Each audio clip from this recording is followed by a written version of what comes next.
Hey gang, it's December and that means it's time for the Packman Productions End of the Year Recap. It's been a crazy year with more downs than ups. In January, about the only thing they did was have the post-holiday party. This year's event had its usual activities with mule wrestling and the audio guys, Biff and Bonzo hitting each other with bags of soot.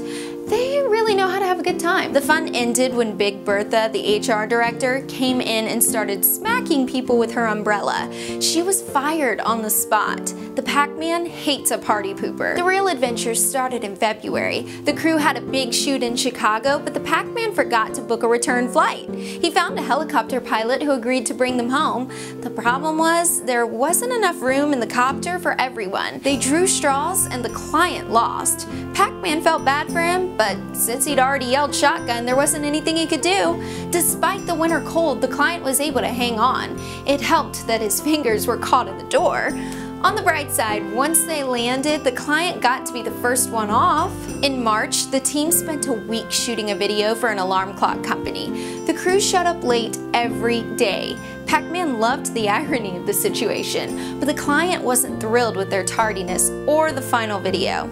Hey, you can't win them all. On April Fool's Day, the crew played a prank on the Packman himself. They were driving by an event center when they saw a sign that the NRA was having a convention. The team told Packman that NRA stood for Nude Runners of America, so he grabbed a camera and ran inside. But all he saw were a bunch of folks with guns. He asked one guy what he thought about gun control laws.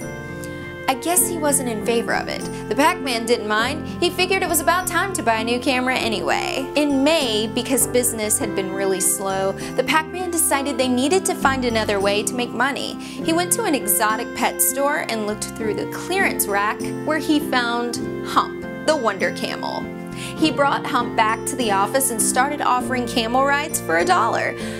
Unfortunately, the new business didn't last long. The problem was Hump was a rare breed of camel, known as a low rider with really short legs, so no one could tell when the ride began and when it ended. The Packman Productions crew had hoped to take the summer off, but tragedy struck. After a location shoot one day in June, the Packman returned to the office and found the power was out, so he could smell a gas leak. He lit a match to see where the odor was coming from. I don't have to tell you that that wasn't the smartest thing to do, but that's the Packman. After looking at a bunch of places, he finally found the coolest place in the Twin Cities. It's just across the river from downtown Minneapolis, and it's full of talented artists. We're not quite sure how the Packman fits in there, but he's staying, at least until they beef up the security. In July, the Packman proved that he should have kept his HR director. He interviewed people for the new position of Director of Nonsense. One perky lady showed up. Her only job experience was having worked in a coffee shop shaking up drinks. So Packman hired her to shake up his iced tea. After a couple of weeks on the job, he asked her if she could do anything else. She said, "Oh yeah, I can also shake things up in slow motion."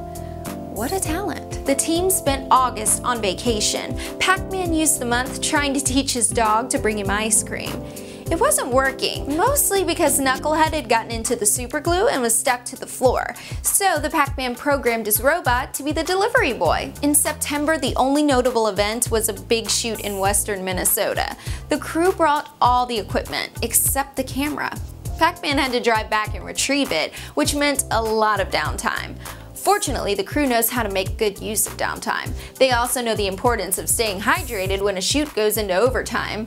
The client was annoyed and accused Packman of being apathetic to the situation, but he told her that he really didn't care. October can only mean one thing: Doyle-palooza. It's an annual gathering of talented video professionals and the Packman. This year it was the Jolly Rotter edition. The event proved to be more than just great food, a beautiful lake, and a 5-acre restroom. Everyone was thrilled when a surprise guest showed up. Oh, you're so sweet. Oh, shut up. Thank you. There's a little boy.